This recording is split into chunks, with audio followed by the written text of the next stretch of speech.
नमस्कार, हमारे IGNOU audio books channel पर आपका स्वागत है। इंदिरा गांधी राष्ट्रीय मुक्त विश्वविद्यालय सतत शिक्षा विद्यालय प्रमाण पत्र कार्यक्रम खाद्य और पोषण में प्रमाण पत्र CFN 2 आपका भोजन और उसका उपयोग। BLOC के 5 पोषण स्तर भोजन संबंधी आदतें और भ्रांत आदतें। इकाई 15 पोषण स्तर का मूल्यांकन।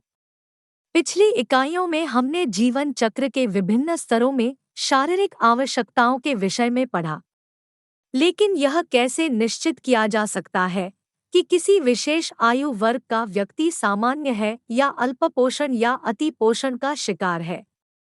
इस इकाई में हम इसी बात को जानने का प्रयास करेंगे। 15.0 उद्देश्य। इस इकाई को पढ़ने के बाद आप टाइम्स पोषण स्तर को निर्धारित करने के तरीकों का विवरण दे सकेंगे। टाइम्स शारीरिक आकार, वजन और लंबाई मापने के तरीकों का विवरण दे सकेंगे और टाइम्स बच्चों की वृद्धि का रिकॉर्ड रखने के महत्व व तरीकों को वर्णन कर सकेंगे। 15.1 प्रस्तावना। अब तक आपने जीवन चक्र के विभिन्न स्तरों में शारीरिक आवश्यकताओं के विषय में पढ़ा। आप यह भी समझ चुके हैं कि भोजन के उचित चयन और खाने के तरीकों से इन आवश्यकताओं की पूर्ति कैसे की जा सकती है। आपसे यह प्रश्न पूछा जा सकता है कि क्या पोषण वास्तव में आपके जीवन में महत्वपूर्ण स्थान रखता है? इसका उत्तर निश्चय ही हाँ है। अगला प्रश्न उठता है कि आप कैसे कह सकते हैं कि आपका पोषण उचित है। आइए हम इन प्रश्नों का उत्तर जानने का प्रयास करें। 15.2 क्या पोषण से स्वास्थ्य में कुछ अंतर आता है?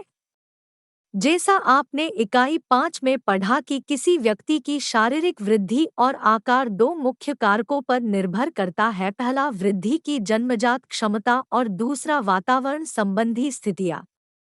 दूसरे कारक में पोषण एक महत्वपूर्ण स्थिति है जिसमें आप संशोधन कर सकते हैं। स्पष्टतः ये दोनों कारण एक दूसरे पर निर्भर हैं, क्योंकि शारीरिक आकार आनुवंशिकी द्वारा निर्धारित होता है, लेकिन आप वास्तव में उस आकार को प्राप्त कर पाते हैं या नहीं, यह पोषण पर निर्भर करता है। दूसरे शब्दों में हम कह सकते हैं कि आपके शरीर की रूपरेखा आनुवंशिकी द्वारा तैयार होती है, परंतु ईंट और गारा भोजन द्वारा मिलता है। शारीरिक आकार। आपने देखा होगा कि आयु के साथ साथ शारीरिक आकार में निरंतर वृद्धि होती रहती है। शरीर के आकार में होने वाले परिवर्तनों को 2 तरीकों से मापा जा सकता है, वजन और लंबाई। शारीरिक आकार को मापने के लिए वजन और लंबाई के अलावा कुछ अन्य तरीके भी हैं। हड्डियों के ढांचे के अलावा आपके शरीर में मांसपेशियां और वसा जैसे कोमल ऊतक भी होते हैं। मांसपेशियों को मापना कठिन है, लेकिन शरीर में वसा की मात्रा ज्ञात की जा सकती है। इसका पता त्वचा की मोटाई, स्किन फोल्ड थिकनेस को मापकर लगाया जा सकता है। कार्य प्रतिपादन। शारीरिक आकार के अतिरिक्त आपका पोषण आपके अध्ययन करने और कार्य करने की क्षमता तथा खुशहाल दीर्घ जीवन जीने की क्षमता को प्रभावित करता है। जैसा कि आपने इकाई 5 में पढ़ा है, आपका मस्तिष्क शरीर का सबसे अधिक तेजी से बढ़ने वाला अंग है। 2 वर्ष की आयु तक मस्तिष्क की 90% वृद्धि हो जाती है। मस्तिष्क का सबसे तीव्र विकास गर्भावस्था के उत्तरार्ध से लेकर शिशु की 10 महीने की उम्र तक होता है। इसलिए आप यह अनुमान लगा सकते हैं कि इस अवधि में माँ और बच्चे का भलीभांति पालन पोषण कितना आवश्यक है। अध्ययन का एक महत्वपूर्ण पहलू है एकाग्रचित्त होना। आप जानते होंगे कि जो बच्चे भूखे होते हैं, वे स्कूल के कार्य को एकाग्रचित्त होकर नहीं कर पाते। आपके कार्य करने की क्षमता को अनेक कारक प्रभावित करते हैं। उनमें से पोषण एक महत्वपूर्ण कारक है। प्रायः देखा गया है कि खेतों और सड़कों पर काम करने वाले मजदूरों के आहार में 30% की वृद्धि कर देने पर वे 50% तक अधिक श्रम कर सकते हैं। आपने देखा होगा कि शारीरिक श्रम की क्षमता शरीर के आकार से संबंधित होती है। न्यून भार, कम भार वाले व्यक्ति भारी बोझा अधिक दूरी तक नहीं ले जा सकते। कुपोषित व्यक्ति संक्रामक रोगों का प्रतिरोध नहीं कर पाते और अक्सर बीमार रहते हैं, जिससे वे कार्य करने में असमर्थ होते हैं। इस प्रकार उनकी कार्य क्षमता कम होती है। उदाहरण के लिए, जब इंडोनेशिया में लौह तत्व द्वारा एनीमिया का इलाज कर दिया गया तो वहां के लोगों की काम करने की क्षमता काफी बढ़ गई। दीर्घ आयु। सन 1901 में भारत में पैदा हुए बच्चों की औसत आयु 25 वर्ष ही मानी जाती थी। 1980 तक एक भारतीय पुरुष की औसत आयु लगभग 57 वर्ष हो गई। जीवित रहने की अवधि में यह वृद्धि चेचक, तपेदिक तथा बच्चों के कुछ रोगों पर नियंत्रण पाने के फलस्वरूप संभव हो पाई है। यद्यपि जीवन की अवधि में वृद्धि के संदर्भ में पोषण की वास्तविक भूमिका बताना कठिन है, परंतु यदि उन देशों के लोगों की जीवन अवधि में वृद्धि को देखें जो भलीभांति पोषित हैं, तो यह अंतर स्पष्ट हो जाएगा। उदाहरण के लिए, अमेरिका और ब्रिटेन में 1985 में लोगों की औसत जीवन अवधि 75 वर्ष थी।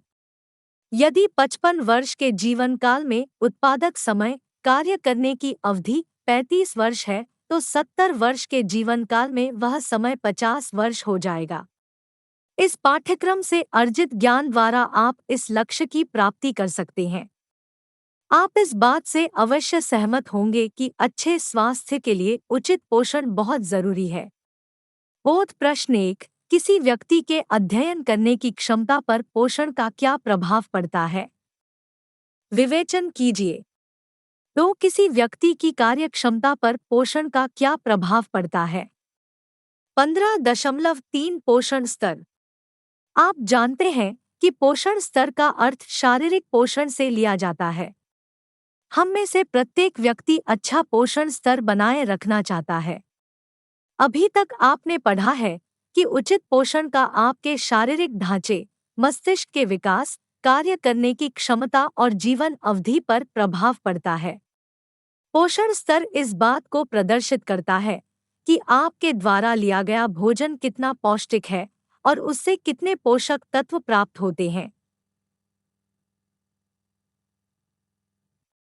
यदि आप स्वस्थ दिखाई देते हैं, तो इसका अर्थ है कि आपका पोषण स्तर सही है। स्वस्थ निखरी हुई त्वचा, स्वस्थ आंखें, सुगठित शरीर और हंसमुख स्वभाव आदि अच्छे पोषण की निशानी है। इनमें कुछ को तो आप सीधे ही माप सकते हैं और कुछ को देखकर अनुमान लगा सकते हैं। अब हम उन विधियों पर विचार करते हैं जिनके द्वारा शारीरिक आकार मापा जा सकता है। बोध प्रश्न 4, अच्छे पोषण स्तर के क्या चिन्ह हैं? 15. 4 शारीरिक आकार की माप। इकाई 5 और 7 में आप पढ़ चुके हैं कि शरीर के वजन और लंबाई से शरीर के आकार का पता चलता है। इसके अतिरिक्त सिर, छाती और बाह के मध्य भाग की परिधियों की माप मनुष्य, विशेष रूप से छोटे बच्चों 0 से 5 वर्ष की आयु तक के विकास और वृद्धि को दर्शाते हैं। इसलिए वृद्धि का स्वरूप जानने के लिए शरीर के इन अंगों का माप लेकर विभिन्न आयु वर्गों का विकास ज्ञात किया जा सकता है। आइए इन मापों को जानने की सही विधियों की जानकारी हासिल करें। वजन। जन सामान्यतः शारीरिक आकार प्रदर्शित करता है। आप जानते होंगे कि अस्पताल में जन्म के तुरंत बाद बच्चे का वजन लिया जाता है। दाइयाँ भी घर में पैदा होने वाले बच्चों का तराजू से वजन ज्ञात करती है। एक तंदुरुस्त बच्चे का सामान्य वजन 2.5 से 3.5 किलोग्राम तक होता है। यदि बच्चे का वजन इससे कम हो तो आपको इस बारे में विशेष सावधानी बरतनी होगी कि बच्चा जल्दी से जल्दी सही वजन प्राप्त कर ले। इस संबंध में आपको यह सलाह दी जाती है कि जन्म के बाद हर महीने बच्चे का वजन ले। शिशुओं का वजन लेने वाली मशीन वयस्कों की अपेक्षा अधिक सुग्राही, सेंसिटिव होनी चाहिए। अर्थात बच्चों को तोलने वाली मशीन ऐसी हो कि उसमें 100 ग्राम वजन भी आसानी से तोला जा सके। अधिकतर एजेंसियां पोर्टेबल बैलेंस का इस्तेमाल करती हैं। इसे आसानी से एक स्थान से दूसरे स्थान पर ले जाया जा सकता है। इसे छत से या पेड़ से लटकाया जा सकता है और जैसा कि चित्र 15.2 में दिखाया गया है, इसमें बच्चे को टिकाने के लिए एक स्प्रिंग लगा होता है। यदि बच्चों का वजन लेने वाली मशीन उपलब्ध न हो तो वयस्कों को तौलने वाली मशीन पर बच्चों का वजन लिया जा सकता है। इसके लिए पहले माँ और बच्चे का इकट्ठा वजन माप ले और फिर अकेली माँ का वजन ले ले। दोनों बार लिए गए वजन का अंतर ही बच्चे का वजन होगा। आप नियमित रूप से बच्चे का वजन लेकर यह पता लगा सकते हैं कि उसका वजन सही ढंग से बढ़ रहा है या नहीं। चित्र टाइम्स 5:3 में वजन और उम्र का ग्राफ बनाया गया है। इसे वृद्धि चार्ट कहते हैं। इस वृद्धि चार्ट में नियमित रूप से बच्चे के वजन का ग्राफ खींचकर पता लगाया जा सकता है कि बच्चे की वृद्धि सही है या नहीं। यदि बच्चे का वजन नहीं बढ़ रहा है या वृद्धि दर सामान्य नहीं है, तो आपको इसके कारणों का पता लगाकर इस समस्या का समाधान करना चाहिए। वयस्कों की वृद्धि का पता लगाने के लिए उनके वजन और लंबाई की तुलना उनके मानक वजन व लंबाई से की जा सकती है। इसके लिए इकाई 7 में 7.2 और 7.3 तालिकाएं दी गई है। रैखिक माप। यहाँ कई प्रकार के रैखिक मापों जैसे लंबाई, सिर, छाती और बाह की परिधि, त्वचा की मोटाई आदि के बारे में बताया गया है। चित्र 15.1 स्कूल पूर्व अवस्था के बच्चों का बीम बैलम पर वजन लेना। विवरण के लिए स्क्रीन को देखें। चित्र 15। 2 लटकाने वाले तला, वजनकरण की ममान पर वजालना। लंबाई। जैसा कि आपने इकाई 5 में पढ़ा है, प्रथम वर्ष में बच्चे की लंबाई 50% बढ़ जाती है और जन्म के 2 वर्ष बाद उसकी लंबाई की लगभग आधी हो जाती है, जो वह वयस्कावस्था में प्राप्त करता है। लंबाई का रिकॉर्ड रखने से इस बात में मदद मिलती है कि बच्चे की वृद्धि सामान्य हो रही है अथवा नहीं। इसके अतिरिक्त वजन के अनुरूप लंबाई और आयु, लिंग के अनुरूप लंबाई आदि जैसे माप से बच्चे में वृद्धि का सही पता लगाया जा सकता है। वयस्कावस्था में आयु और लिंग के अनुरूप वजन और लंबाई का संबंध यह दर्शाता है कि वयस्क द्वारा लिया जाने वाला आहार कितना पौष्टिक है और क्या वह ऊर्जा की आवश्यकताओं की पूर्ति करता है। तालिका 15.1 और 15.2। तालिका 15.1 और 15.2 में क्रमशः लड़कों और लड़कियों के लिए लंबाई के अनुसार वजन दिया गया है। उदाहरण के तौर पर 1 साल की उम्र में यदि किसी बच्चे की लंबाई 65 सेंटीमीटर है तो उसका वजन 7 किलोग्राम होना चाहिए। यदि यह कम है तो बच्चा कुपोषण का शिकार है। तालिका 15.1 1 से 18 वर्ष के लड़कों के लिए वजन के आधार पर लंबाई। विवरण के लिए स्क्रीन को देखें। तालिका 15.2 1 से 18 वर्ष के लड़कियों के लिए वजन के आधार पर लंबाई। विवरण के लिए स्क्रीन को देखें। चित्र 15.3 स्कूल अवस्था के बच्चों की लंबाई नापना। विवरण के लिए स्क्रीन को देखें। चित्र 15.3 शिशु की लंबाई नापना। विवरण के लिए स्क्रीन को देखें। बच्चों की और वयस्कों की लंबाई मापने के लिए आप एक फीता या दीवार पर लगे स्केल का उपयोग कर सकते हैं। चित्र 15.3 का लंबाई मापने वाला फीता कम से कम 2 मीटर लंबा होना चाहिए ताकि उस पर 0.2 सेमी तक की नाप आसानी से ली जा सके। शिशुओं की लंबाई मापने के लिए एक अलग तरीका है। इसके अनुसार लकड़ी के एक बोर्ड पर एक फीता लगा दिया जाता है। चित्र 15.3 फिर शिशु को इस बोर्ड पर इस प्रकार लिटाया जाता है कि उसका सिर बोर्ड के ऊपरी सिरे पर रहे। घुटनों को हल्का सा दबाकर सीधा कर लिया जाता है। लकड़ी के एक हल्के से गुटके को खिसका कर एड़ियों के साथ जोड़ दिया जाता है और बच्चे की लंबाई पैमाने पर समीपवर्ती 0.1 सेमी से पढ़ ली जाती है। सिर, छाती और बाह के मध्य भाग की परिधियाँ शरीर की वृद्धि का पता लगाने के लिए लंबाई के अतिरिक्त सिर, छाती और बाह के मध्य भाग की परिधियों की माप से भी सहायता मिलती है। आप देखेंगे कि ये माप छोटे बच्चों की वृद्धि जानने के लिए बहुत उपयोगी होते हैं। इन तीनों ही परिधियों को आप साधारण फीते से माप सकते हैं और उनका रिकॉर्ड रख सकते हैं। सिर की परिधि। आपने शायद देखा होगा कि जन्म के समय बच्चे का सिर शेष शरीर की तुलना में काफी बड़ा होता है। जन्म के 6 महीने तक सिर की परिधि काफी तेजी से बढ़ती है, पर उसके बाद उसकी वृद्धि धीमी पड़ जाती है। सिर की परिधि मापने के लिए कम चौड़े से कम लचीले और न खिंचने वाले फीते का उपयोग करना चाहिए। इस कार्य के लिए कपड़े के फीते का उपयोग न करें क्योंकि खींचने पर उसकी लंबाई बढ़ जाती है। फीते को सिर के चारों ओर लगाकर माथे के मध्य से गुजरते हुए उस स्थान की परिधि मापनी चाहिए जो उभरा हुआ हो।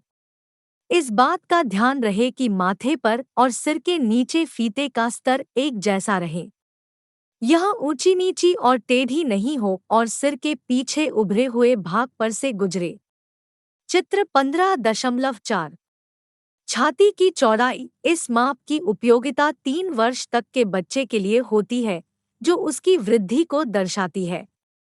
यदि बच्चे का विकास प्रथम वर्ष में सामान्य हो तो पहले 6 महीनों तक सिर और छाती की परिधि लगभग बराबर होती है। इसके बाद सिर की वृद्धि धीमी हो जाती है और छाती की वृद्धि तीव्र। तालिका 15.4। छाती और सिर की परिधि के अनुपात बच्चों में वृद्धि जानने का महत्वपूर्ण साधन है। तालिका 15.3। जन्म से 5 वर्ष के बच्चों में सिर और छाती की परिधि। विवरण के लिए स्क्रीन को देखें। छाती की परिधि मापने के लिए भी आप वही फीता इस्तेमाल कर सकते हैं जो आपने सिर की परिधि के लिए इस्तेमाल किया था। छाती की परिधि स्तनाग्र रेखा निप्पल लाइन पर मापनी चाहिए, विशेषकर जब आधा सांस अंदर हो और आधा बाहर। चित्र 15.4 ख। जब बच्चा तेजी से सांस ले रहा हो या रो रहा हो उस समय छाती की माप नहीं लेनी चाहिए। छाती की माप की परिधि की शुद्धता निकटतम 0.1 सेमी तक होनी चाहिए। यदि आप देखते हैं कि छाती और सिर की परिधियों का अनुपात 6 महीने से 5 वर्ष तक 1 से कम रहता है, तो यह मान लेना चाहिए कि बच्चा अल्पपोषित है और उस पर विशेष ध्यान देने की आवश्यकता है। यदि परिधि मापने के लिए आपके पास फीता नहीं है, तो दोनों परिधियों की तुलना आप एक धागे की सहायता से कर सकते हैं। ध्यान रहे कि 6 महीने की उम्र के बाद बच्चे की छाती की परिधि सिर से अधिक होनी चाहिए। ऊपरी बाह के मध्य भाग की परिधि। ऊपरी बाह के मध्य भाग की परिधि से बाह की मांसपेशी और त्वचा के नीचे पाई जाने वाली वसा के बारे में पता चलता है। बाह की परिधि मापने के लिए आप इसे शरीर के साथ ढीला छोड़ दें। इस स्थिति में कंधे और कोहनी के बीच की बाह की परिधि माप लें। चित्र 15.4। बाह की परिधि के लिए भी 0.1 सेमी तक की शुद्धता नाप सकने वाला फीता प्रयुक्त कर सकते हैं, जो सिर की परिधि मापने के लिए इस्तेमाल किया गया था। ऊपरी बाह के मध्य भाग और सिर की परिधि के बीच अनुपात। आपको यह जानने में दिलचस्पी होगी कि बाह के मध्य भाग और सिर की परिधियों के अनुपात का उपयोग बच्चे का पोषण स्तर जानने के लिए किया जा सकता है। इसी अनुपात के आधार पर 1 वर्ष से 5 वर्ष तक की उम्र के बच्चों में कुपोषण की सीमा ज्ञात की जा सकती है। अतः इस अनुपात को ज्ञात करने के लिए आपको केवल एक फीते की जरूरत होती है। ये दोनों माप लेने के बाद आप तालिका 15.4 को देखकर बच्चे की पोषण की स्थिति ज्ञात कर सकते हैं।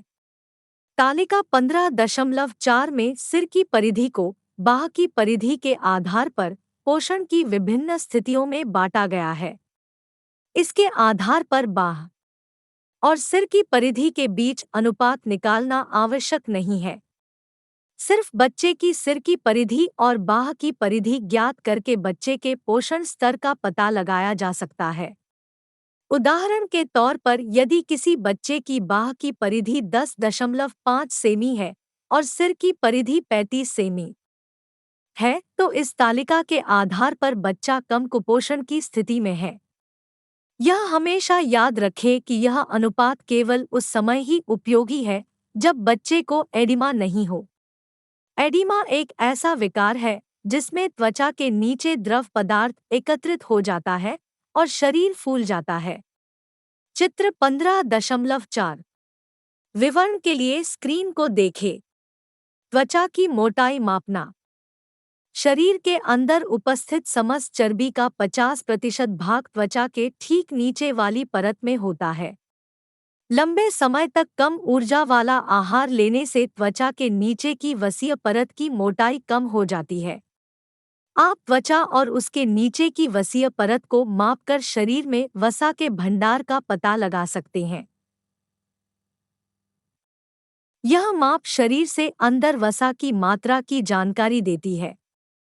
यदि यह माप सामान्य से कम है तो आप अल्पपोषित हैं, और यदि यह माप सामान्य से अधिक है तो आपके शरीर में चर्बी की मात्रा अधिक है, जिसका आपके स्वास्थ्य पर प्रतिकूल प्रभाव पड़ सकता है।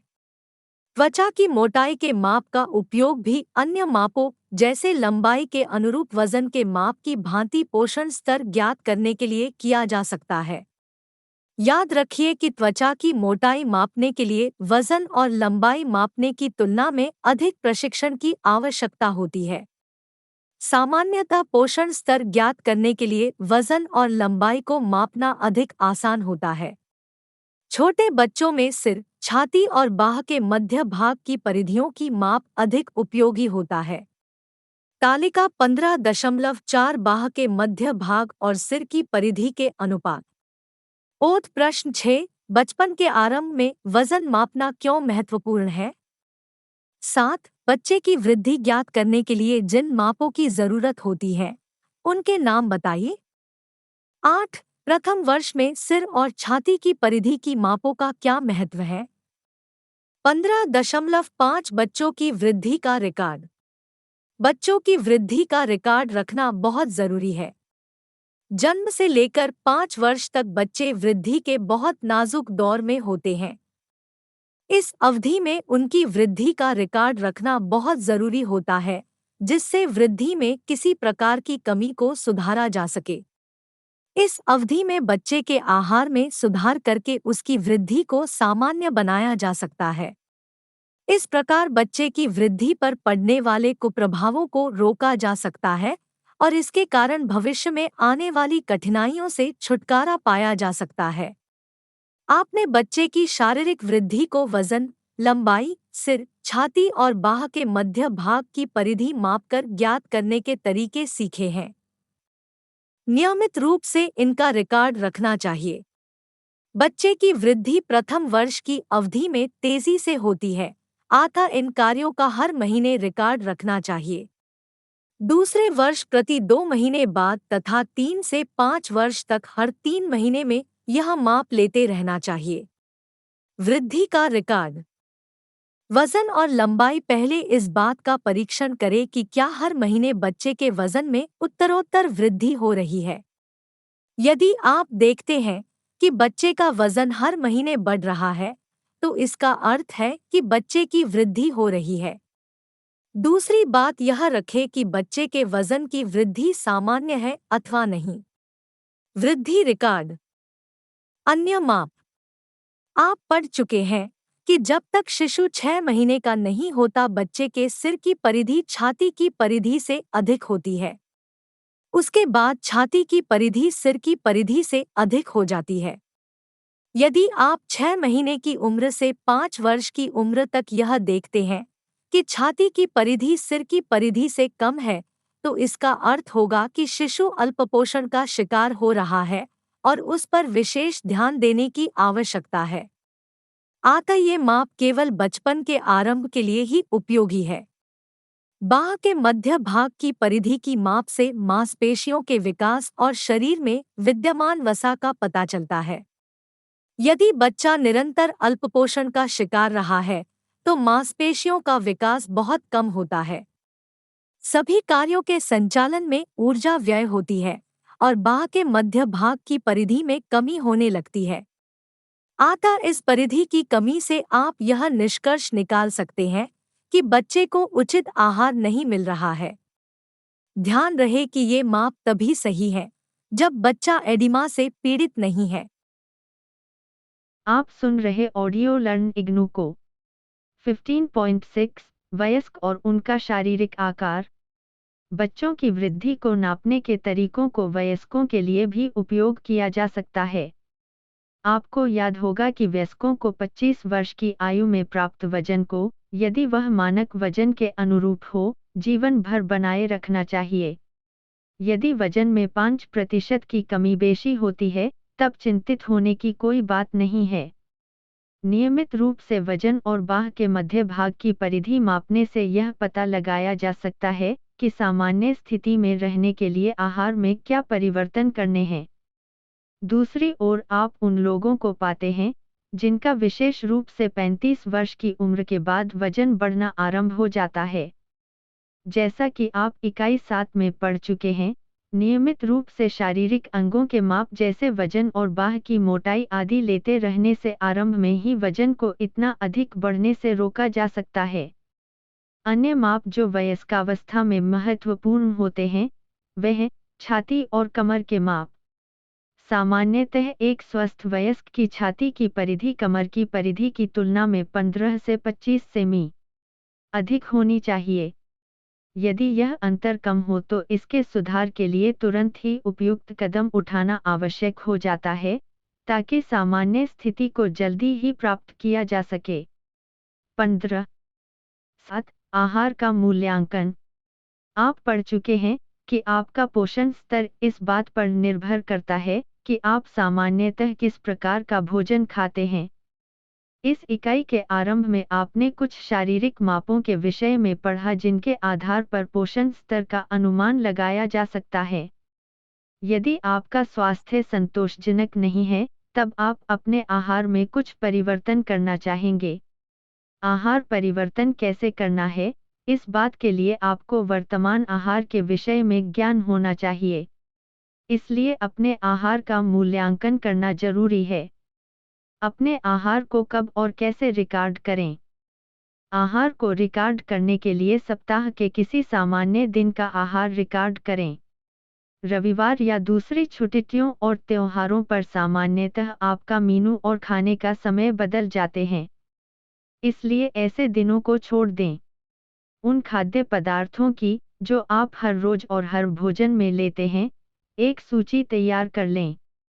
साथ ही दोपहर और रात के खाने के बीच में जो फल, पेय पदार्थ या दूसरी चीजें खाते हैं, उनका भी हिसाब रखें। हर भोजन की मात्रा और खाने का समय रिकॉर्ड करें। इसे वजन या मात्रा में रिकॉर्ड किया जा सकता है। बाद में इन्हें वजन में बदला जा सकता है। इकाई 3 में आपने प्रत्येक भोजन के परोसने की सामान्य मात्रा की जानकारी प्राप्त की थी। यह जानकारी आपको भोजन की मात्रा का रिकॉर्ड रखने में सहायक सिद्ध होगी। सभी आंकड़ों को इकाई 3 में दी गई तालिका 3.1 के रूप में व्यवस्थित कर लें। रिकॉर्ड किए गए आहार का मूल्यांकन। आप भोजन की जो मात्रा लेते हैं, उसका मूल्यांकन दैनिक भोजन दर्शिका से तुलना करके कर सकते हैं। यह एक गुणात्मक परख है और इससे पता लग सकता है कि आपके भोजन में किस खाद्य वर्ग की कमी है। साथ ही आप अपने भोजन की मात्रा की तुलना सुझाई गई न्यूनतम मात्राओं से कर सकते हैं। इससे पता चल जाएगा कि क्या आपके आहार की मात्रा अपर्याप्त है। इस मूल्यांकन से आपको अपना पोषण स्तर सुधारने के लिए सहायता मिलेगी। प्लस बोध प्रश्न 10 वृद्धि रिकॉर्ड का क्या अर्थ है? 11 बच्चों की वृद्धि का रिकॉर्ड आप कैसे करेंगे? 12 आहार का मूल्यांकन करना क्यों जरूरी है? 13 स्कूल जाने से पूर्व की आयु के बच्चे के भोजन का मूल्यांकन कैसे किया जाएगा? विवेचन कीजिए। 15 8 सारांश। इस इकाई में आपने पढ़ा कि अच्छा पोषण न केवल सही वृद्धि और विकास के लिए जरूरी है, बल्कि अधिक कार्यक्षमता और दीर्घायु के लिए भी आवश्यक है। इसलिए आपको उचित पोषण स्तर बनाए रखना चाहिए। पोषण स्तर मापने के अनेक तरीके हैं। आप सब व्यक्तियों का वजन, लंबाई, त्वचा की मोटाई आदि माप सकते हैं। इसके अतिरिक्त आवश्यकता होने पर आप 5 वर्ष से कम आयु के बच्चों का पोषण स्तर ज्ञात करने के लिए सिर, छाती और बाह के मध्य भाग की परिधियां माप सकते हैं। आप सामान्य भोजन का भी रिकॉर्ड रख सकते हैं, जिससे आवश्यकता पड़ने पर पोषण स्तर सुधारने के लिए उसमें समुचित फेरबदल किया जा सकता है। धन्यवाद, मिलते हैं अगले वीडियो में।